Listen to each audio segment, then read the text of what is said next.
If you've ever felt like you need to be the most talented person in the room, or that you have to draw things perfectly because that's what society expects, or maybe you're just scared to start because you think that your work might not be good enough, then this video is for you. I'm gonna help you look at art and success from a totally new perspective with some tips you probably haven't heard before. I spent way too many years thinking like that and not even realizing what it actually takes to develop my own unique style and become a successful artist sooner. So let me share some really effective tips with you today. Not just from my own experience as a full-time artist and designer, but also from renowned artists and an incredible book on art history. Let's dive in.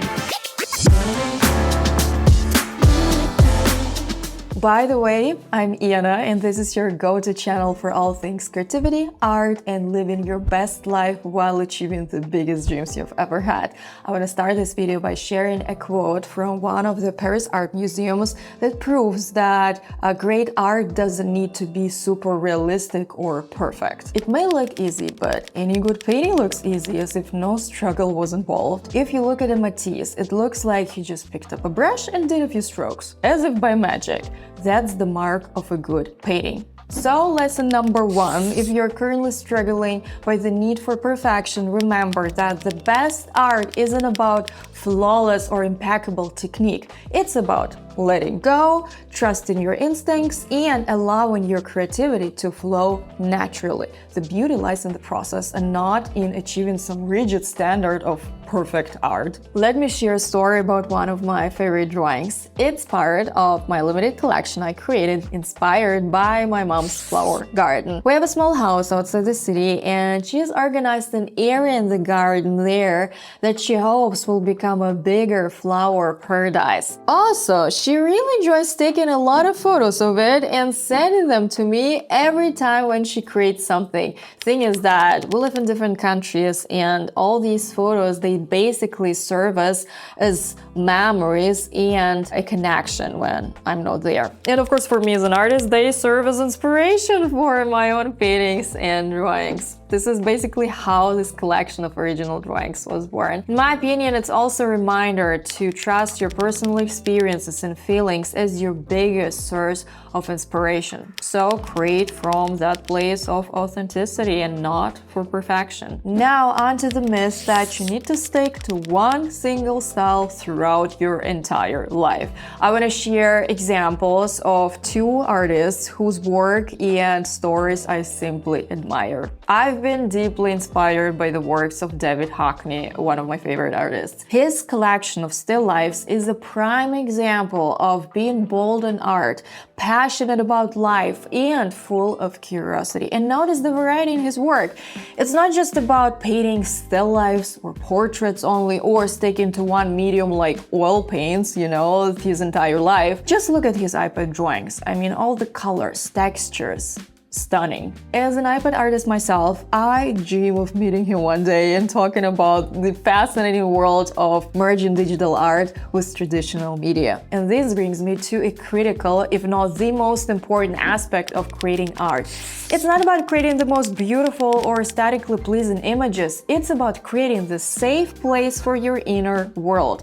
Your experiences, memories, people you've met, and the emotions you're currently experiencing. As Cy Twombly, one of my favorite artists, said, "It's more like I'm having an experience than making a picture." And as much as you'd like to get away from yourself, you never do. And society may say, "My child draws better," or "I could do better." Well, by all means, do better and show us. And let's see if your judgment was justified. To be honest, I wish I could have told my younger self that success in art isn't for the most talented people with the most brilliant ideas and techniques. It's actually about allowing yourself to create as you are and as you want, being brave enough to express your inner world without fear of failure. And yes, failing a lot, of course. And you know that feeling when you don't want to start something because you're afraid of being a beginner, seeing your bad work, and facing a failure or judgment for others. Because you'll, quote, never be a second Picasso. Well, guess what? Who needs a second Picasso? We need you. your style, your thoughts, and your experiences as they are, because no one can replicate them. And it's you who matters, not whether you can draw a vase perfectly. Also, I want to share a quote from this fantastic book about the art history, the story of art. We should never condemn a work for being incorrectly drawn, unless we have made quite sure that we're right and the painter's is wrong. So what does that tell us? It tells us that there is no right or wrong, unless some higher force comes to us and definitely says, this is good and this belongs in the trash. I mean, it's so easy to sit at home or at an office desk doing nothing, judging others and justifying it with, I'm already good enough, I don't have to prove anything to anyone, right? But really good artists, they keep doing the work, they keep creating even when they feel uncomfortable or scared. Now onto another great example, William de Kooning, who started with the realistic style before transitioning to abstraction. His early drawings, realistic drawings, were influenced by his fine arts training and commercial art background. However, in the 1940s, he shifted towards abstraction inspired by the abstract expressionist movement. And as you can see, his works became more dynamic with bold brushstrokes and energetic forms, I'd say. And it's bold to say, I know, but one of my paintings actually captures a bit of that same dynamic energy, in my opinion. And by the way, if you want to see more of my journey from iPad interior illustrations to abstract paintings, make sure to check them out here. And as for practical tips on developing your style, here's what helped me. Noticing which art in museums fascinated me and literally made me stare at a painting for hours, and which pieces I walked away from pretty quickly. 2. Figuring out which drawing elements I enjoy most.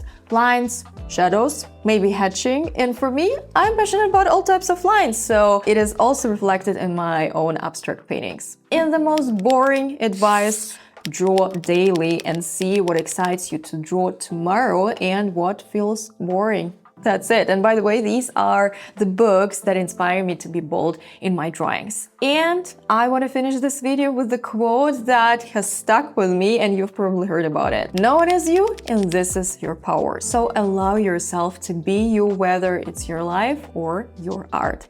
That's all. See you in the next video.